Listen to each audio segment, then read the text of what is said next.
Welcome to Series 4 of the Understanding Boys podcast. I'd like to begin by acknowledging the traditional owners of the land on which this podcast is recorded, the Boonwurrung people of the Kulin Nation. We pay our respects to leaders past, present and emerging. In this series, we're talking with amazing mums. We ask their tips, advice on how they raise their boys, all the while leading successful and diverse lives. As usual, we ask our questions of what is it to be a good man these days?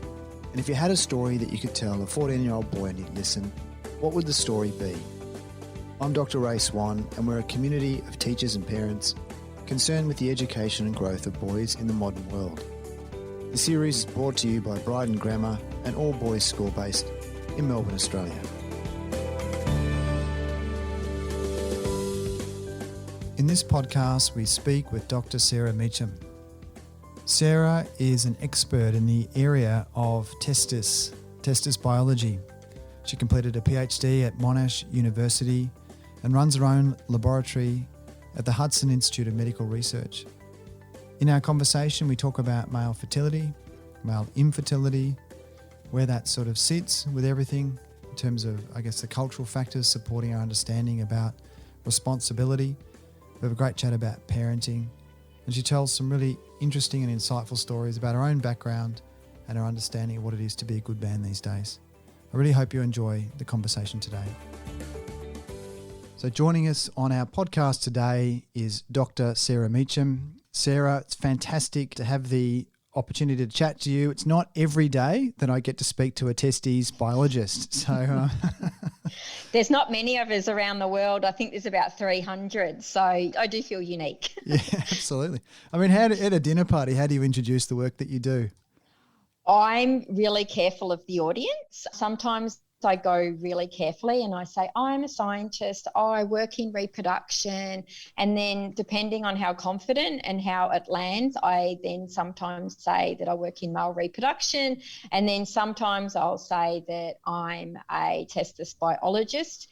If I find someone's, really confident and courageous and brave and up to it, I'll just cut to the chase and say I'm a sperm doctor. Yeah, that's amazing. Sperm doctor, great.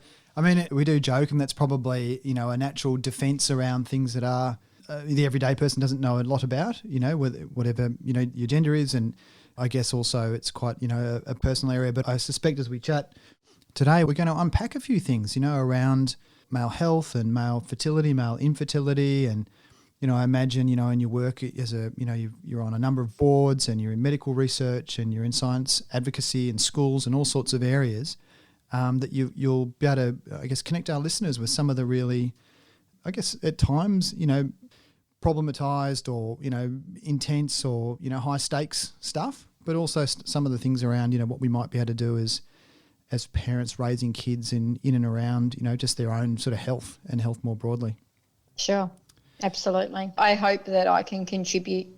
So if we get started, in your work and just to sort of maybe sketch out, a little as I understand it from your bio. So you've got a lab, and so you're doing science work in there. You're also, working a number of boards and in advocacy spaces and as a researcher. What would the everyday be like for you? I imagine it's quite diverse.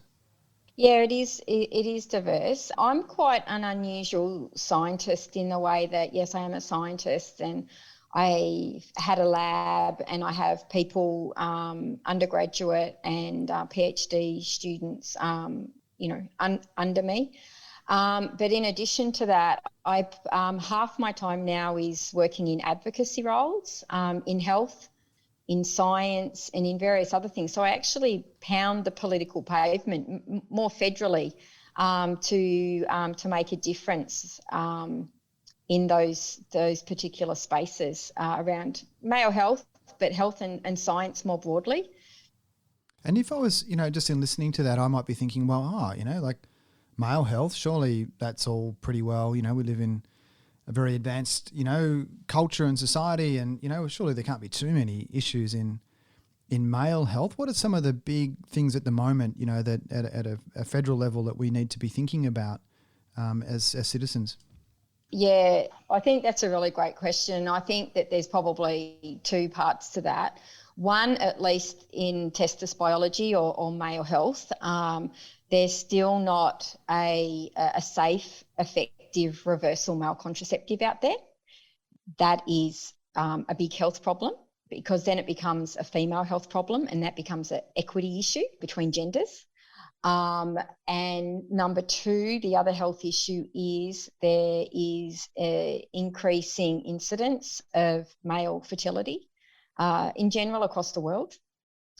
So there's those two things. But probably thinking about Australia and Australia's prosperity, over the last 10 or 15 years, there's been a large withdrawal of investment in science, including reproductive science. And therefore, our advances in understanding these problems and overcoming these problems, it diminishes the possibility of overcoming these issues. One of the incredible things I will say about Australia, and I think the world knows it more than what Australians know it, is the world looks at Australian reproductive researchers as probably the ultimate. They're a very big asset. I think in Australia, we don't sort of view ourselves like that. And it's a problem. And I guess it's a part cultural problem, because of, our culture is very much engaged in that tall poppy syndrome. So we don't accurately assess ourselves and see that reproductive research is an asset to our country. It's fascinating, isn't it? I mean, just as you're talking, I'm thinking about going back, the Futures Fund around research and, where we got to with that, and the idea of, I think as Australians, we often think of ourselves as having a very good medical, system, and, generally healthcare being quite, not to a person, but, quite well available, reasonably affordable, lots of support. But to the other end, I guess being upstream of that, the research plays such a key role in keeping us at the forefront, and also, making a contribution on the world stage. I was interested, you're saying initially about in the science space, the two areas around male reproductive health and also safe contraception. I understand, and I could be wrong here, but there was a procedure that was trialled recently, maybe it was in Melbourne, looking at a male, a reversible over time, an injection or something like that. Is that something you're familiar with? No, I'm not particularly familiar with that, but I do know, the key contraceptives at this point in time, there's been no rule changes over the last 100 years. And as you said, it's only research that creates these advances. We have condoms, which are not considered particularly effective. Okay. There are obviously benefits of condoms, particularly around sexually transmitted diseases and the inhibition of that. And then there's vasectomies. Now, vasectomies should not be considered reversible. And I'm not quite sure if that's what kind of you're talking about. Amazingly, Australian and New Zealand men have really taken to vasectomies as a form of contraception. I think 73% compliance. If you look at in the US or Canada or across Europe, men aren't so willing to have vasectomies.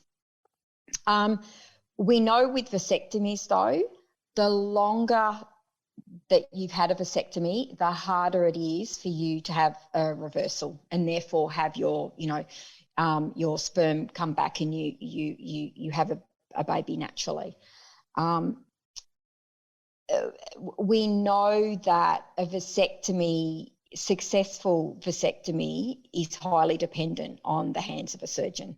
So my understanding is if you've had a vasectomy and then you want it reversed, within the first year, I think that's a fairly high success rate. After 5 years, the rate decreases. So, yeah, so most of my work where I started in the early 90s was to understand how the testis function, understand what regulates sperm development, and therefore develop a hormonal male contraceptive. Mm-hmm. Great. Yeah. And it was in the vasectomy space. I remember reading about it now. It's come back to me. It was an injection in the vas deferens or something, and the glue, eventually goes away or something. There's a trial that they're running. But I guess that in the point around this, something else I think that was really important that you talked about, that just like to unpack a little bit as a parent, and thinking about, well, how do I educate? At what point do I educate my son about this? Like the role of contraception, safe sex practices, and whose responsibility. I think there is culturally and incorrectly the suggestion traditionally that it's kind of the female partner in a hetero relationship's responsibility. But of course, that's not the case. So, in your work, Sarah, have you had any? Do you have any suggestions or thoughts around? What's a good time for us to start thinking about or talking to our kids about, or our sons in particular, about? Firstly, safe male health and also contraception. I've got an 11-year-old son, so he's a little bit my blank canvas for this. It's my belief that we talk about these things, obviously in an age-appropriate manner, but as early as we can.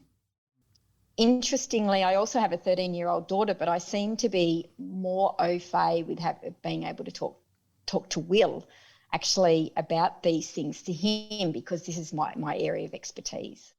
So it can be kind of difficult, and obviously it's very different for every different family. I certainly believe the sooner the better. I obviously think pre-puberty, anywhere from 8 or 9 onwards. I've been a senior lecturer at Monash University for, more than 20 years. And when I give my lectures on male contraception in males, I've seen in the last 5 to 8 years of discussing this, a huge change in the boys, in the men in the room.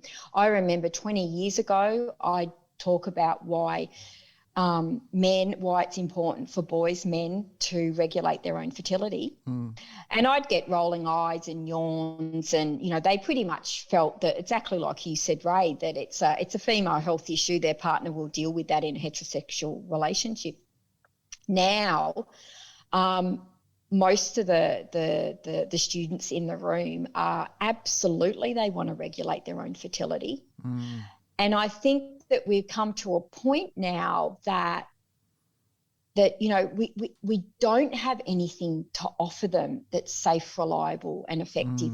But I think that them knowing, the community and these, young adult men knowing that that's going to help catapult us forward. So it'll be that demand that hopefully will change things. We do have a hormonal male contraceptive that's more effective than the female pill, but getting it out onto the shelves is very different. It's political, it's economic, all the things that scientists really don't have skills in order to have that happen. There has to be politicians, there has to be industry, there has to be pharmaceuticals on board, and it's not that simple.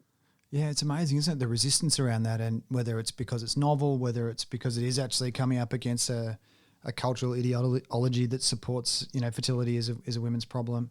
It's fascinating how these blocks can start. It's fascinating to me to hear that, there's that there is a hormonal treatment that is in fact more effective than the pill. That seems extraordinary. And to the point that you made earlier as well, in terms of the power balance in relationships, and I think you pointed towards, the issues around gender inequalities, particularly around, consensual, sexual relationships in hetero relationships and around fertility. It seems like it's almost a no-brainer that, we want, young men and men to be actually taking a really positive step into the right, the right actions around some of these things. 100%. I can't agree with you more. And I've sat on a couple of committees around gender equity for the G7. And although we don't really talk about necessarily the contraceptive point of view, but men's men's fertility issues, whether it's a contraceptive stopping sperm or whether it's helping men that are infertile, there's not much at this point that we can do for the male. It's really a female health issue. And until we solve that as a problem, as a societal problem, I think we're always going to be constrained in some aspects of the gender equity discussion. Yeah, I think you're right, and that you're constantly subjugating women in that equation, because it's always, the burden is always on that side of the ledger. I guess the other thing is, I spoke to a researcher from the United States a few podcasts ago, and he's from the Centre for Alliance for Youth Health for Boys across the states, and he was talking about sort of the major health stages for young men as they kind of go through their health trajectory. And I suspect it's true that, as again culturally true anyway, that generally boys and young men in their health seeking typically have less help seeking around biological issues like fertility, and in particular contraception, even at a GP. I mean, I'm thinking of a kid who's, say hetero and 16 plus. How often would that, I don't know if we have any stats around that, but how often would that come up in a consult by way of, conversation? I mean, safe sex, and I guess we have a pretty good coverage in the school systems, around sexually transmitted diseases and some of these things, but the fertility side probably a lot less so. Yeah, I think so. And I think that's where some of the problems are. We're finding that men come to the fertility clinic after they find that, they've been trying with their partners to, start a family for many, many years. And then they realise well into their 30s and even into their 40s that they have a medical condition and they didn't know that. Just jumping to the other side of the ledger in the male space, in fertility, and we've talked a bit about managing fertility. The other end of the spectrum, if there's such a thing, I guess if you're, in the infertile space, I mean, there's a big cultural message around that as well, isn't there? In terms of male, propagation, and kind of, you have one for mum, one for dad, and one for your country, as a treasurer famously said a few years ago. That idea must be very fraught and complex in managing at a health level. On the one hand, the biology around it and what might be some of the triggers and causes, which would be great to get into, but also just the cultural messaging around how do men deal with that along the way. Yeah, and I think, these are really big issues, and these aren't discussions that I have often in this space, but I give lectures in world population, and we're just about to hit 8 billion people. And, we know the planet is not in a particularly healthy state as it is. And therefore, I think, just to pull up what one of our former prime ministers has said, one for you, one for each parent, and then one for the country. I think that that's very Jurassic, and I don't think that's where we are. I mean, that's my opinion. That's where we are at this nexus in time. And I don't know what that pressure puts on teenagers and young men, or older men, for that matter. It's incredibly complex. But what I do know is, so for at least about 1 in 6 couples are infertile. Most people believe that the majority of that is a women's, it's women fertility issue, but actually out of the 1 in 6 couples that are infertile, half of those is a male fertility issue. And of half of those men, we have no idea why they're infertile. So there is really we've been studying this, the world has, but Australia also has been studying this since the 1970s. And, don't get me wrong, we have learnt so much in the last, 50 years, but, it's still very rudimentary. As well. And we know in general that men that are infertile or find out that they're infertile, there's a lot of psychosocial issues around that as well, that their masculinity is dependent on them having sperm and having them to be able to have babies, interestingly. And I'm not an expert in that area, but I know that there's a lot of psychosocial issues around that for men that are infertile or have fertility issues. And I apologise if you have covered this, but just to confirm perhaps, are male fertility rates, are they generally men becoming less fertile? Are we seeing that, or is it reasonably stable? Yeah, look, it appears that there's an increase in infertility. It depends what data you look at. And I think people like myself are always looking at all the new data. It's a very complex issue, but we think that probably about 5%, 1 in 20 men will have infertility issues over their lifetime. Okay, so that can be a difference. So as much as there is the diabetes in the community, so it's quite high. Yeah, it's quite prevalent. Yeah, and just to go back over that, and we were saying that we think that it might be growing a little. Are there any is it factors around that? I mean, is it diet? Is it sleep? Is it technology? I mean, what are some of the drivers that impact in the fertility space?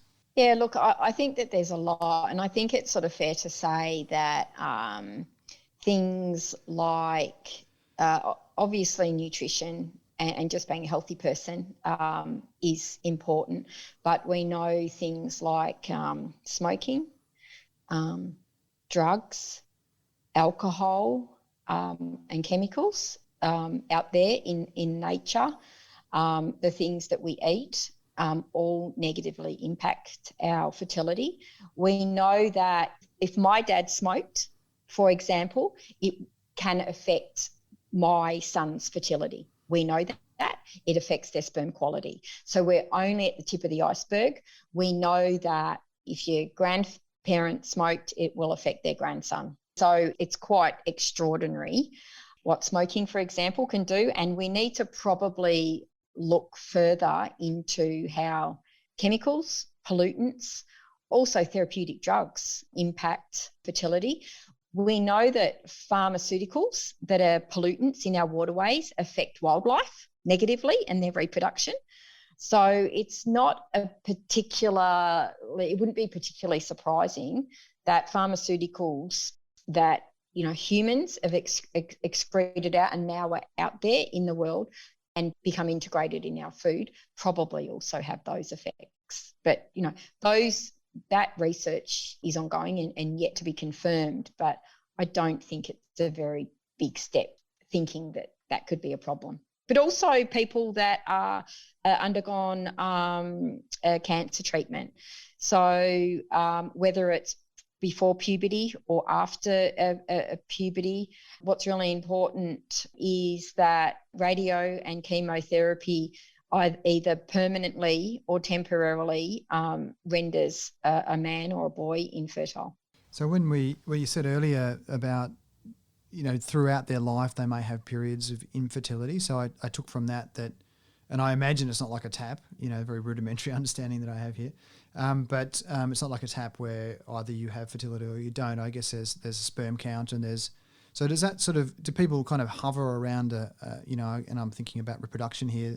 Is there a line where it's actually you're more likely? Would I be right in that thinking, and that there might be factors that might push you above or below, the line of what might be likely to? Yeah.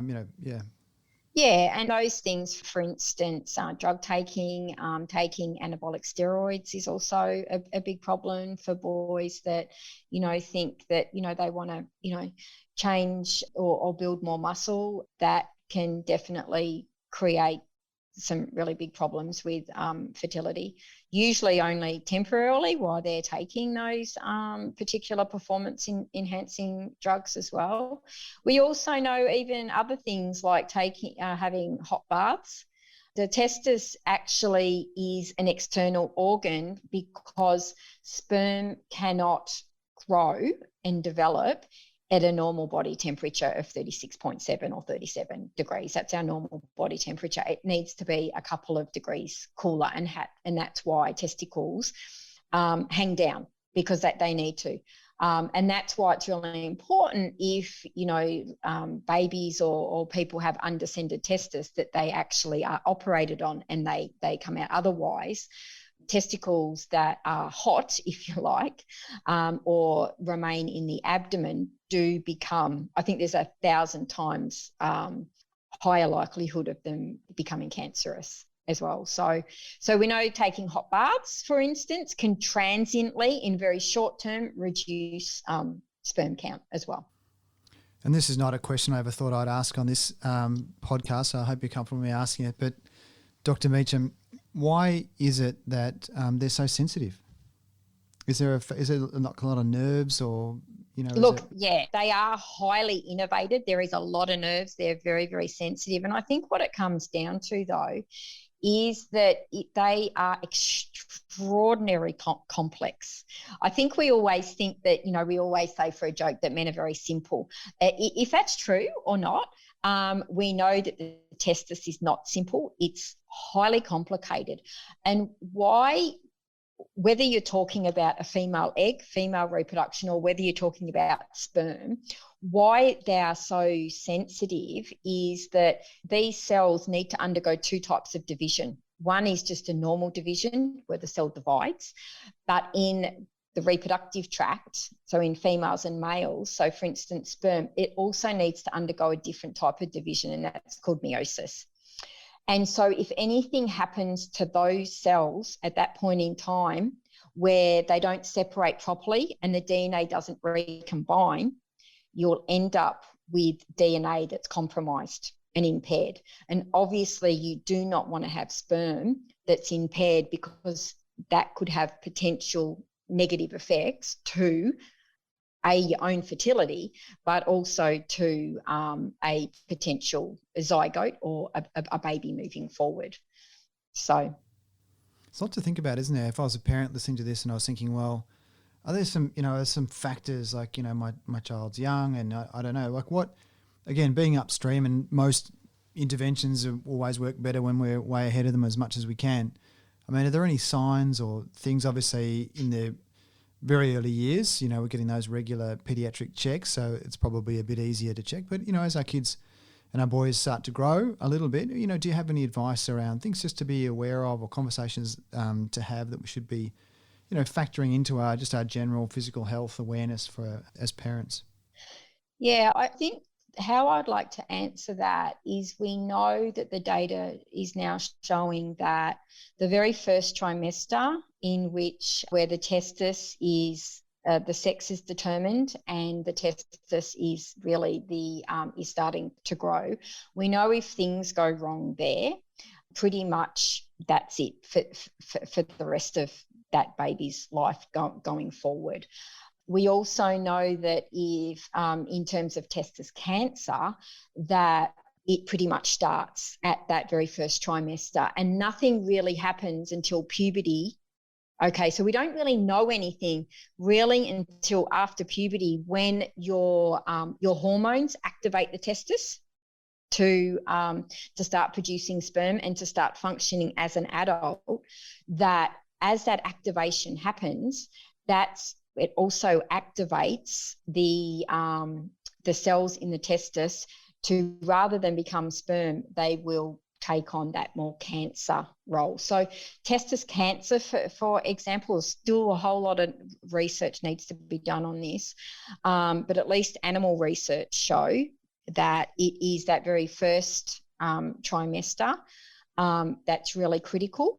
Now, what we do know, Ray, and this is fascinating, is that in Denmark, boys between 19 and 44 have 1,000 times more likelihood of acquiring testis cancer than anywhere else in the world. And we think that that's got something to do with the environmental estrogens there. So a lot of chemicals, when they're burnt, plastics that are burnt, for example, or other forever chemicals that we're using all the time in agriculture and in industry, that is impacting that country more so than the other surrounding countries. Like the other countries around Denmark have a testis cancer rates are significantly lower. It's quite interesting. We haven't been able to unpack it all yet, but we just happen to know that in that country, the likelihood of you having testis cancer is 1,000 times. Gosh, it's a huge factor, isn't it? Yeah. One of the things I was keen to chat to you about was just in terms of communication. I mean, as a researcher, as a scientist, particularly, in the complexity of what you've sketched out for us, which you've done a really great job. As someone who spends time in advocacy, like what's your kind of approach to communication? How do you manage that thing of keeping it high fidelity and, accurate and scientific, but also putting it into, I guess, everyday language that people, such as myself and some of our listeners can just kind of go, oh yeah, that makes sense. I get that. What's some of the things that you think about, and how do you make that work in advocacy? Yeah, look, I think the key thing for me is because I actually consider that I have two roles. I'm a scientist and I'm a researcher. So knowledge is my currency and data is my currency. But I also know for that to influence policy and the prosperity of the country and the community, one has to be able to communicate it effectively. So, and I feel like I'm a communicator as well. So I'm a scientist and a communicator. And because I speak to all types of people, understanding my audience and what they really want to know, and the brief is really important. Because for one set of people, they want to know X, but for another set of people, they want to know Y. So, for example, when I have gone and spoken to finance and treasury, the federal government, the information they want is very, very different to speaking just to other politicians or to the health minister, or or to other mums and dads. So I think for me, understanding, and I also have to talk to grade preps about sperm, and that's really kind of difficult. So you kind of talk about, you use Smarties and snakes, so you do whatever you need to do, but those sort of visual aids also help. But you've also got to kind of make it fun. But I think the wonderful thing about talking about fertility is every single person does have a vested interest in infertility. I mean, just to take it personally, I mean, I was incredibly on, my own career trajectory. The last thing I wanted to do was to be pregnant. So that became a really big focus, contraception. I don't want to be pregnant. And then when I wanted to have children, it was about, well, am I fertile and how do I? So whether you don't want to have a family or whether you do, I think every single person can be related to fertility, but you have to, well, for me, you have to figure out what that other person's really interested in. Because, we talk about fertility and we talk about reproduction, but it's also talking about family planning and the more social science aspects to it. It's also talking about viruses, sexually transmitted diseases. It's also talking about, the economic burden of it. So it just is very dependent. It's very wide-ranging. So let's talk about parenting and families. Obviously, you've got this stellar career and, you're busy engaging in so many different, domains, everything from being in the lab and, supervising younger up and aspiring scientists all the way through to, representing, health concerns, over and up in Canberra. I mean, how do you make it all fit? How do you do that and still manage to parent and, to fit it all in? I mean, it seems quite extraordinary, the amount of different things that you're doing. Do you have any guidance or, anything you could share with us mere mortals about making the whole, as Paul Kelly says, I think, create a picture and get it all to fit? Yeah, and I struggle with this as well. And I think that if, I said that it all worked perfectly, I'd be lying. There's probably two things. One thing is that I believe that you can do it all, but not all at once. Oh, I like that. Yeah. Right. So I think that there's that. And so I very much, you have your short-term plans and your long-term plans and your even longer, your long-term, 10, 15-year plans. The other thing is even though as a trade I'm a scientist and a testis biologist and an advocate, I guess by heart I'm a naturalist. I mean, one of my heroes is David Attenborough. I quite often, Ray, just go back out into nature, and nature has so many answers for us. I think nature is calm. I think nature is kind. I also think nature is, if you feel blue, you touch green. And it gives you that place of peace. And when you're in that safe place, a secure place, a nourishing and nurturing place, the answers come to you. So if there is a struggle and I'm struggling, then I go back to that quiet place. I go for a long run, or I go for a really long walk, or I walk along the beach with all my animals, or whatever. That enables me to have the time, and it helps me determine that balance I'm looking for. I think for me, I had children, and although that what's really important to me is that I am contributing and giving back to society as a scientist, that I'm also there for my children. So it goes back to my own values. And for me, a lot of people say quality is key, and although time with my kids and quality with my kids is important, I also think quantity with my kids is important. So I could be sitting, doing my work in my office at home, and if the kids, come in and they're hurt, I'm accessible to them. So I think it's not just quality of time, I also think it's quantity as well. I hope that makes sense. It does. I agree. Someone else, I can't think of who it was off the top of my head, you can always make more money, but you can never get more time. 100%. And I think one of the wonderful things I've learned about science is that all of my networks, there's hardly anyone we're not chasing money. And I think that that's one of the wonderful things about science. It's really about contributing and creating knowledge so society can advance and make better decisions for the future.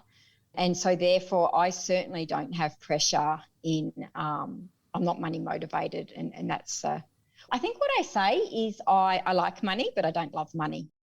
Yeah, it's great. I love to hear that, that vocational connection that you have there about, contributing.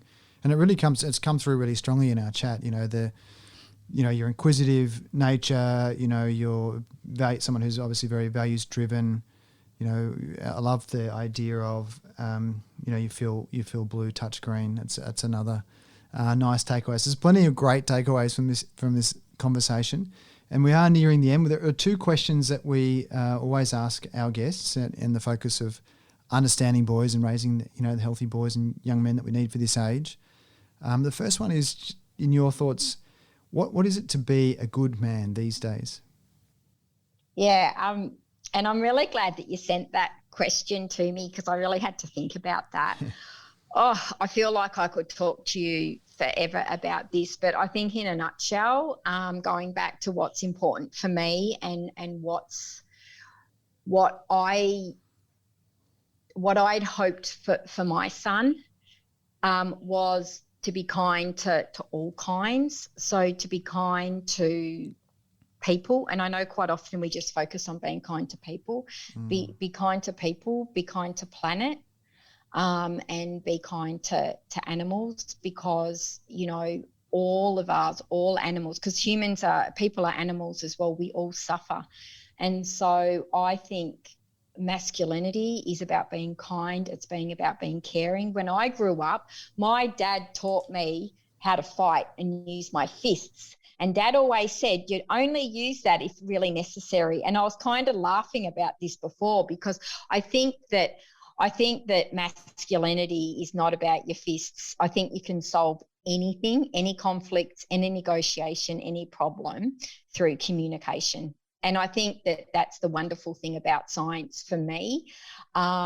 If there is a conflict, if there is a point of negotiation, if there's a disagreement, it's all perfectly fine. But I can back up my arguments with data and evidence, and that's my opinion.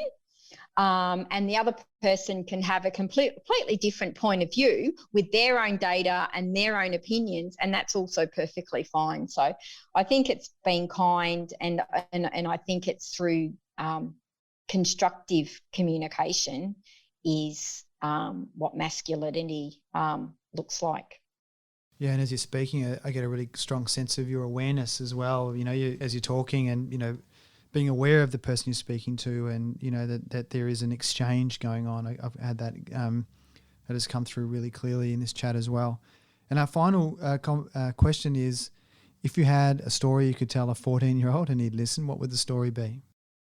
I think the story would probably be about backing yourself. I think as we all grow up, and I watch my children, there's, as kids grow up, they're always surrounded by people that know more than them, their parents, their teachers, their sports teachers, their doctors. But who are they? They do have expertise, and hopefully the 14-year-old boys are listening to this, is that you are an expert of yourself. And I just go back to a story that probably happened actually during my PhD in my early 20s, actually. So I wasn't a teenager, but this just gives a bit of an idea of what I'm talking about. So when I decided that I wanted to do a PhD, they said, the people at the university said, for you to be able to do your PhD, Sarah, you're going to have to get a scholarship. And they're rare as hen's teeth. There's probably 1 out of 33 people that will apply, so you'll never get it. And I just thought, well, I really want to do a PhD because I want to run my own lab one day. So I worked really hard, and I knew that effort equaled results. I know that, and I know if you're persistent, you may fail numerous times, but if you're persistent, you will succeed. I knew that, and so I went for it, and I got that. And so I actually got that scholarship, and I was able to get that PhD. I finished my PhD, and they said, for you to actually get a grant now, they are as rare as hen's teeth. You are not going to get that grant. There are like 3 out of 100 people. You are not going to get it. And I'm like, I got it. Thank you for telling me. I'm going to back myself. I think I've got some really good ideas. I'm going to apply for that grant. And against all odds, against people that I dearly respected, and they weren't wrong. They were giving me the data. 3 out of 100 people got it, and 97% didn't get it. I applied, effort equaled results, persistence, and I got it. And the story sort of kind of continues on. But that was all about me backing myself, me knowing myself, what I cared for, and I just went for it, and I just had a deep belief. So I think persistence is omnipotent, and believing in yourself, no matter how gloomy it seems. And yeah, I think that's it. That's pretty good. Dr. Sarah, thank you so much for your time today. It's been an absolute pleasure to learn more about things I probably should know a bit about, but I certainly learnt a lot. All things to do with male fertility and reproduction, talking about advocacy, the importance of communication, and some of your wisdom, around your parenting experiences as well as the stories, absolutely fantastic. So from all of us here at Understanding Boys, thank you again for your time today. Thanks for having me, Ray. Thanks so much.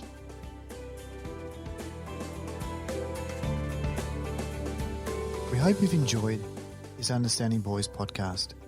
Make sure you subscribe on your podcast app, and please leave us a review to help grow the community. For more information about the podcast, please visit understandingboys.com.au. Until next time, thanks for listening.